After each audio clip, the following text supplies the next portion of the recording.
This episode is brought to you by Shopify. Do you have a point of sale system you can trust, or is it a real POS? You need Shopify for retail. From accepting payments to managing inventory, Shopify POS has everything you need to sell in person. Go to shopify.com/system, all lowercase, to take your retail business to the next level today. That's shopify.com/system. Welcome back, folks. It's Thursday, May 9th, 2024. Born in the state in 1940, the late Wiregrass outdoorsman and TV personality Red Holland, who spent much of his career in Mobile. Now, today it's nasty weather, the lawmaker's last day, a great white sighting, and a whole lot of tree hugging, literally. We do have a special treat today. AL.com's Greg Garrison is on the show, and we're going to do something they tell you to be careful about doing. We're going to talk about religion. There's been a lot happen on the faith beat lately. Greg will tie in some history for us. My name's Ike Morgan, and we're down in Alabama.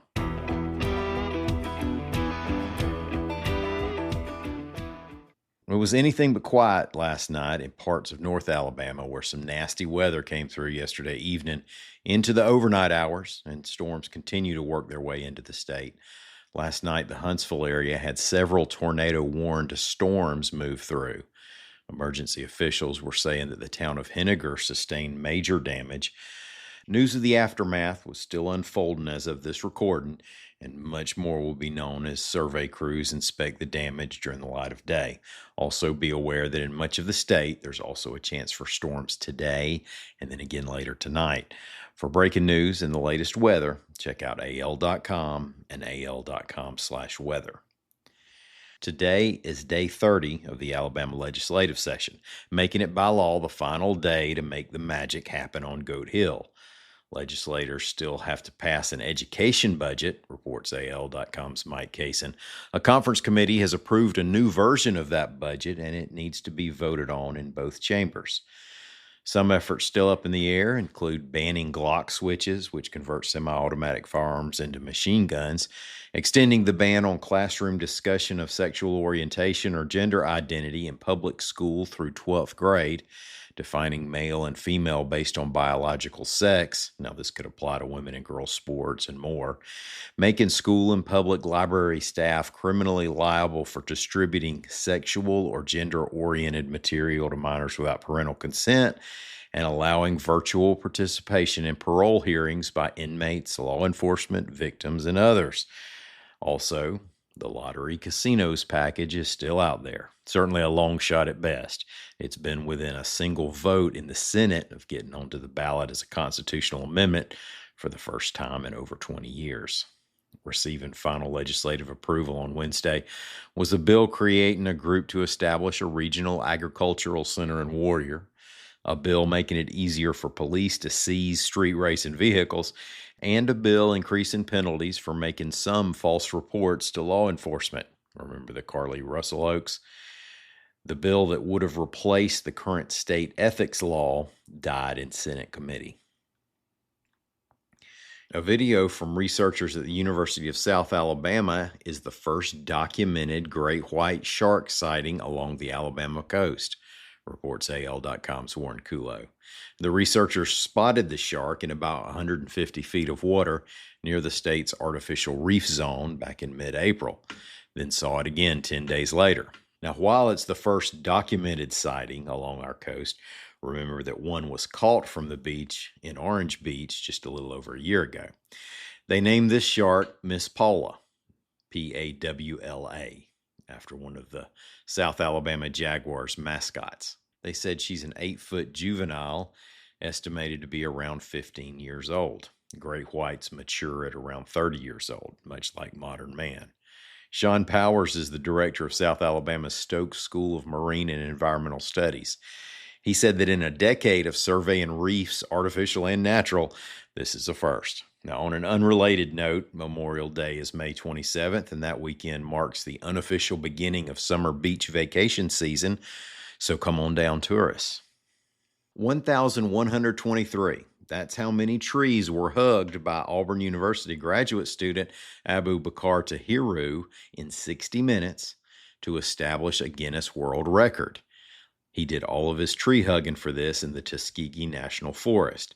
Now, Tahiru, who's from Ghana, is working on a master's degree in forestry. He said the act was a call for environmental sustainability and to demonstrate his love for nature.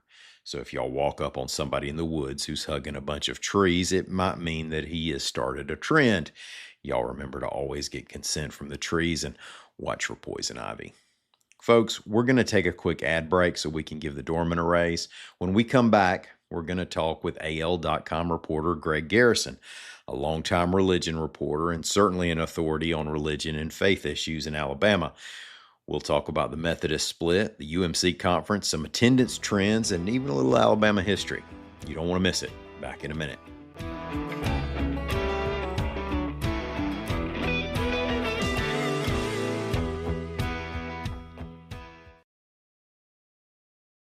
This episode is brought to you by Shopify. Do you have a point of sale system you can trust, or is it a real POS? You need Shopify for retail. From accepting payments to managing inventory, Shopify POS has everything you need to sell in person. Go to shopify.com/system, all lowercase, to take your retail business to the next level today. That's shopify.com/system.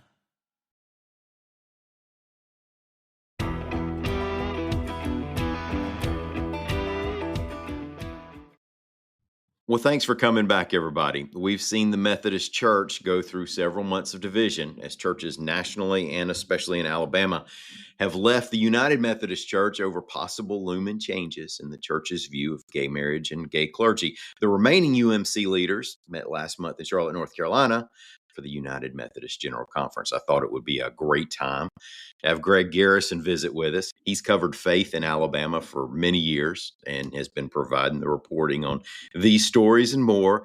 Thanks for coming on, Greg, and welcome. Yeah, great to be here. Tell us some about the impact of that conference. I mean, did you expect to see the UMC move on these changes this quickly? Yes, everybody saw this coming. This has been in a process since the 70s and 80s. I started covering the United Methodist Church in 1985 and went to the first general conference I ever attended in 1988. They have that every 4 years, and that's the governing body that makes these decisions. And they've thought about this at every single general conference that I have followed. So what happened in the past couple of years is right before the pandemic, they had a conference in which the conservatives won. They kept all the prohibitions on gay clergy, on same-sex marriage, and so forth. And they put in a clause that anybody who's worried about the direction of the denomination on these issues can leave and negotiate to take your property with you. So more than half of all the United Methodist churches in Alabama did that, negotiated to take their property, left. These were the most conservative Methodist churches in the state. After they left, and this happened nationwide, it became obvious that the progressives in the denomination were going to have the votes to basically control this whole general conference that just ended this past Friday on May the 3rd in Charlotte. Yeah, and even though this window has closed, making it less expensive to leave, you reported that at a meeting of some of the Global Methodists, that's a group that's reformed, that has formed with the UMC churches leaving. At least one speaker said he expects to see more churches leaving. And at the conference, some voices were maybe more eager than others to see people leave. Is there a feeling out there that there could be more church defections? Yeah, I think everybody expects that some more will leave. One thing that happened is a lot of people have so much invested in the United Methodist Church. They grew up in the church, they were married in the church, so on and so forth, ordained in the church. They wanted to give the denomination every benefit of the doubt on that it was going to keep these traditional stances that they embraced. So a lot of traditionalists did stay in the denomination and wanted to wait for the outcome of this general conference. Now that they've seen it, a lot of people may still leave at this point. Uh, it'll be harder for whole churches to leave and take their property with them. But what you may see is a lot of individuals in churches leave and go find maybe a Global Methodist or some other type of Methodist church to join. So I think it is fair to say that there will probably be more departures, and we'll just have to wait and see where this all shakes out on how many people ultimately leave the United Methodist Church. That's interesting what you say about individual congregants who might leave. I mean, Right.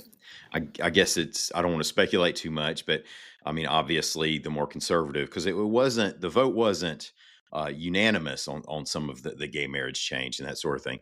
So there are those who are against some things that could go. But what about, are there chances we could see people joining the Methodist Church, I guess, both the UMC and the Global, who may be Methodist at heart, but this issue they've been waiting to see how it's resolved one way or the other. Yeah, Does that the make sense? United Methodist Church right now is in a position where they're trying to start over in so many of the places where they have lost churches.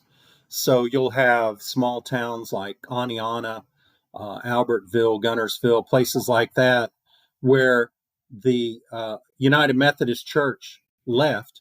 And so right now they're tasked with finding a group to start a new United Methodist Church. So we'll see what happens with that. I don't see a lot of people joining the United Methodist Church. Uh, it was mainly about should I stay or should I go. I don't think there are a lot of people out there who were in other denominations saying, "Hey, if the United Methodists do this, I'll become a Methodist." There were already denominations, including the Episcopalians, the Presbyterian Church USA, that have a stance that allows same sex marriage, ordination of gay clergy. So it's not like the United Methodists are the only denomination out there that take this stance. They were actually one of the later mainline denominations to take that stance. Oh yeah, that makes sense. You reported for another recent story that the Southern Baptist denomination has lost membership for like 17 years in a row. It's still the largest Protestant denomination. But is there a sense of rising urgency, you think, about turning those numbers around? Well, there always has been. Um, I think the United Methodists and the Southern Baptists are a great side by side comparison for a lot of reasons. They both started the same way in the South. The First Methodist Church and the First Baptist Church both started in 1808 when circuit riding preachers started arriving in Alabama doing brush arbor revivals. That's how both the Baptists and Methodists got started and became the two biggest denominations in Alabama. In the 1800s, the Methodists were actually bigger. John Wesley had sent missionaries to evangelize the South, and they would ride around on horses from town to town. And the way the Methodists appoint clergy and move them around still reflects that origin a little bit. But the Baptists and Methodists both started at the same time, both organized in the same way with circuit riding preachers who went around starting churches, grew to be the two biggest denominations in the state and in the South. And what you saw with the Southern Baptist Convention is that they were growing aggressively past the Methodist Church. And it really wasn't until about 2006 that the Southern Baptist Convention began to see the same type of declines that the mainstream churches like the Presbyterians, Episcopalians, and Methodists had been experiencing starting in the 1960s. And that reflects more of a societal shift against organized religion and faith in organized religion. Yeah, I don't guess the impact on our culture of these two denominations can be overstated, can it? No, you can't look at the history of Alabama without looking at the history of the Methodist and Baptist churches, because the Baptist evangelist movement that started uh, spreading churches across the state, and the Methodist circuit riders who started churches, they became the foundation of the state of Alabama from 1808, when the first Baptist and Methodist churches started, until Alabama became a state in 1819, and then on through to the Civil War. Methodists and Baptists basically built the state, and they were the dominant religious force in the culture, the dominant cultural force in the culture, and they became part of civilizing the frontier, because Methodist women and Baptist women wanted stable homes, and their men were off on the frontier drinking whiskey, and so they embraced the temperance movement and kind of pulled their men into the revivals, made them join churches, and tried to create a stable family atmosphere by embracing this evangelical culture. And in the 1870s, after the Civil War, the Methodist women were a key part of the temperance movement that eventually led to Prohibition in 1920. You had all these Methodists who were pushing for total abolishment of alcohol. They viewed it as the thing that was the greatest pitfall to families on the frontier, was their men drinking alcohol. And so evangelical culture, both Methodist and Baptist, basically became the foundation of Alabama culture. It was in every town in Alabama. You had Baptist church and Methodist church. They both exerted influences on the culture and power structure of every town, county, and in the state government throughout Alabama's history. Yeah, and then Prohibition also gave us NASCAR and possibly sweet tea, right? Yeah, that's right. And now the Methodists have kind of gradually become less shy about saying, "Hey, I'm having a glass of wine." But for a long time, the Methodists were the teetotaler denomination.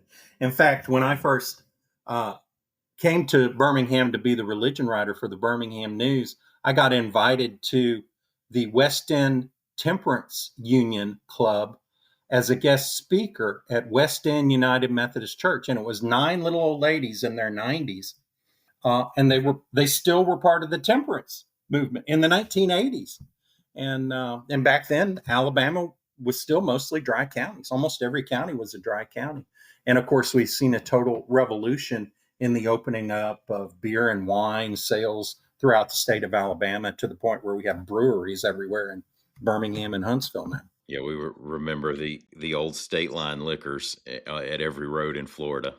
Yeah, absolutely. Couldn't get beer Greg, at one time in Alabama. It was pretty hard.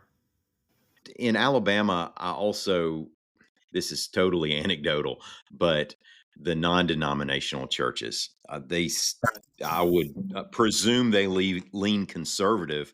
And I mean, we have the Church of the Highlands, which is huge. That would seem to have sped up the decline in numbers at Baptist churches. Am I right with that? Yeah, the Church of the Highlands is basically a Pentecostal church. Even a lot of people who go there don't realize that the founding pastor, Chris Hodges, grew up in a Pentecostal background, and they thrive on that kind of praise music oriented, upbeat worship service with an independent basis that allows you to control the congregations a lot easier than with a church bureaucracy, a denominational bureaucracy. So independent churches have an advantage right now. They're a lot more flexible. The United Methodists ended up in the 1980s and 1990s with hundreds of church buildings in places where people had moved out of those neighborhoods. You had churches that were just left abandoned. And the denomination had a hard time shifting into areas that were growing. Whereas an organization like the Church of the Highlands, which started in 2001, is basically run by one guy. They're becoming one of the largest denominations in the state, simply because they have that ultimate flexibility to go and start up a congregation wherever they need to and totally control how that church is run. Which, when you have a denominational bureaucracy like the United Methodists do, and to a lesser extent, the Southern Baptists do, because they claim to have independent church autonomy, but they still have a church bureaucracy above that. It becomes harder to control the direction of the whole denomination when you've got that bureaucracy. Church of the Highlands doesn't really have much bureaucracy. It's let's go start a church here. They'll send a bunch of people to start a meeting in a school, and then they'll build a $15 million building in that neighborhood because that's a growing neighborhood. So we've seen independent churches like Church of the Highlands really ascend while the mainline denominations have declined. And the Southern Baptist is more evangelical than mainline, but they have also started to decline in a way similar to what the mainline denominations had experienced. Yeah, I can see how that would really help with church building to not have a government sort of structure behind you doing that sort of thing. Greg, this was great. I sure really appreciate you coming on and talking with us about some of these trends that we've seen. Yeah, absolutely. And everybody, thanks for listening to us. We're going to be back tomorrow and do another roundup of news. Until then, y'all come by and see what we're up to on the internet at al.com.